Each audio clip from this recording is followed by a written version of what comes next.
What is going on, everybody? I am Jay Ball, Blue Jays Outdoors, and this is going to be another nail-biting, super exciting episode of Blue Jays Maple Syrup Season 2021.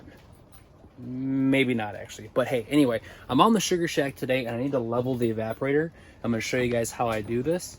I got everything rolled out here. I know I showed you guys in the last video, putting the shack up as best I could. It's super windy outside today, so I've got everything closed up.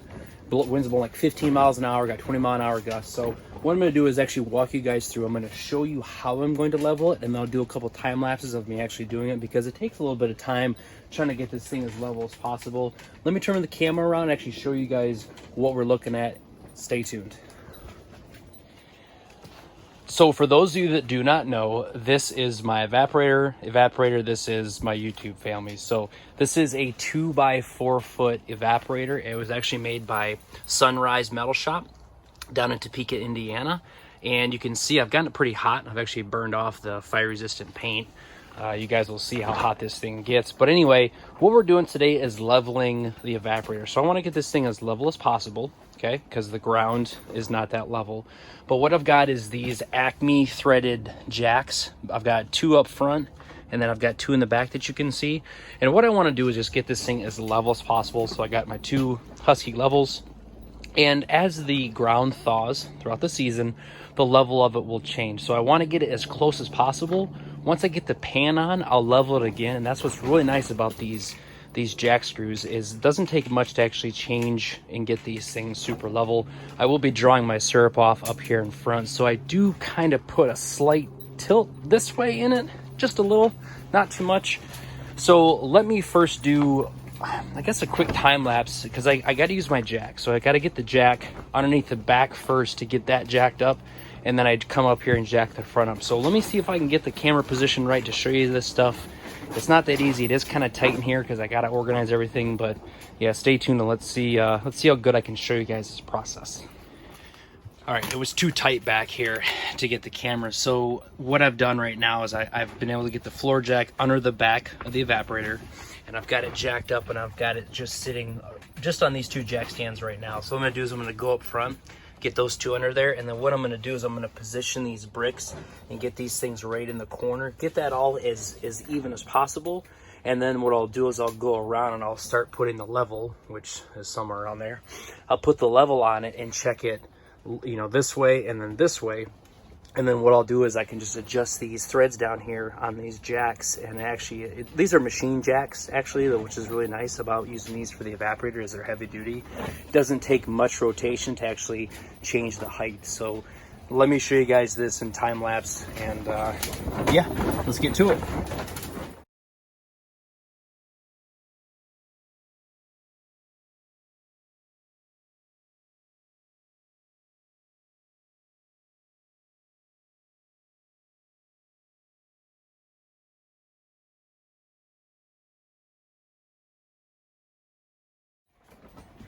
Now that's what the jack stands look like, okay? So I've learned over the last couple of years that I like to have these pavers under here with a hockey puck, because it kind of absorbs the weight and spreads it across these bricks, because just having that jack on the brick will actually really divot it down. So you can see all 4 of them are pretty square. Probably a little bit more, doesn't need to be that square, but hey, you know, I'm pretty particular about this stuff. It doesn't take a lot to get me excited, which you all should know pretty well, but check this out. This is how level it is sitting where it's at. And I'm not gonna touch this thing. Right here's where I draw syrup off, so I always want this corner to be just a hair low. I want it to be as flat as possible. Look at how level it is going the lengthwise. And then check this out. Front level, pretty freaking good. Back level, pretty freaking good. So honestly, I'm not going to touch this thing. I'm going to let this thing settle. The ground's going to change temperature obviously a little bit. In a couple days I'll put the pan on. My brother's going to help me put the float box on, which is going to go over here. But guys, that's it. Like that is super awesome. And I think it's because I didn't adjust any of these jack stands. I just took them out at the end of the season, put them in the evaporator and stored them, and didn't touch anything. So I'm super stoked. So I've just been thinking, you know, what are some things I can show you guys, because I honestly did not expect the leveling of that to take that short amount of time. It never happens that easy. So what I'm going to do is actually show you guys the blower fan I have set up. So this is not designed for this evaporator. This is just a squirrel cage blower fan that I had from my old evaporator. And what I use this for is to help force air in through the bottom of the firebox. So it actually forces air through the bottom, pushes it up through these grates, and then it pushes it back towards the back and then up the stack. And with this blower fan, I can get some seriously hot fires. I mean, without it, it doesn't get as hot. And I'll show you guys during the season, you know, how I set it up. But what I first need to do is actually oil it. So I'm going to take some of this, what is it, 3-in-1 multi-purpose oil, put some in this little oiler back here, and then turn it on and make sure it works, because this is a key part of how I get such fast boil rates. So let's get this thing oiled up and turn it on. So the first thing we're gonna do is we're gonna take our oil and we're gonna put about maybe 3 or 4 drops. 1, 2, 3, 4. And it's important to do this kind of maintenance stuff, especially before you get started in the season, because when you get into the season, you tend to forget about it. So let that sit for just a second. And now what we're gonna do is we're gonna plug it in. Hopefully she works.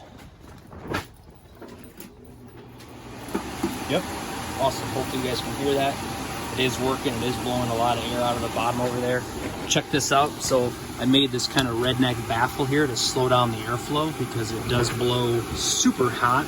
Actually blows too much air sometimes and I get a blowback and I'll get fire blowing on my face. So glad that it still works. We'll let this run for just a second. I'll turn it around and show you guys how I actually put it in the bottom of the ash pan here. So I'm gonna let this thing run, get that oil working system.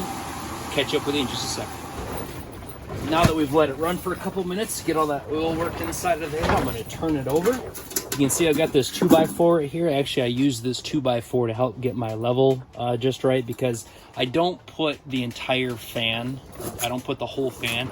I only put about this first maybe 3/4 of an inch. So check this out. So we'll set it right there. So as you can see, level is, you know, right about there. And I adjust this level right here. So if I need a little bit more air, I'll pull that up. But then that's why I've got this baffle, damper, whatever you want to call it, because I can make a little bit more fine-tune adjustment, if you want to call that fine-tune adjustment.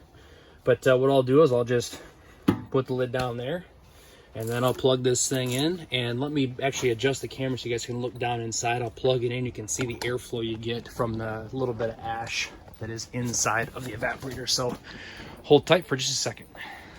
What I'll do now is I'll plug the fan in. So the fan's sitting right down here. You guys can't see it, but it's gonna push the air to the back, and the air is gonna come up the back side of the evaporator and get pushed that way. So when the pan's sitting on top here, it creates this vortex. So here you go, I'm gonna plug the fan in right now.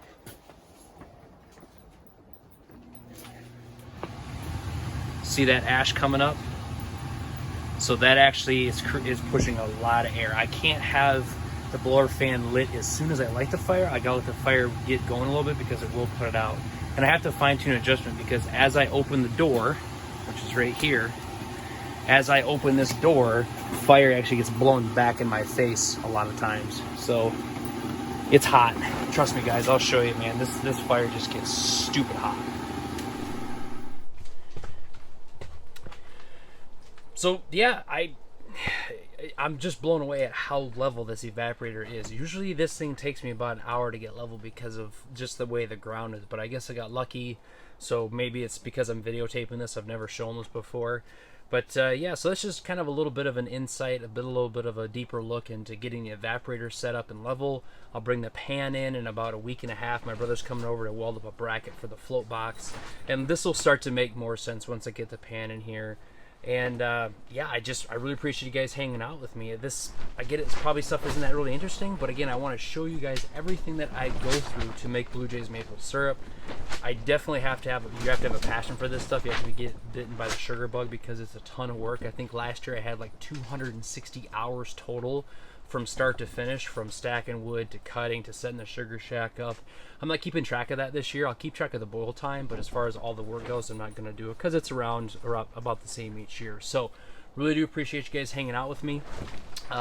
Next video is probably going to be working on the 210 gallon collection tank that I had. I need to set that up, and I'll show you guys that whole process as well. So again, thank you so much for watching this video. If you haven't already, please subscribe to the channel, hit that notification bell. Don't forget to follow me on Instagram for daily updates on the maple syrup season. That's blue_J_maple_syrup. And again, thank you so much. And remember, the easiest way to change your attitude is by showing gratitude. Thanks. We'll catch you in the Sugar Shack next time.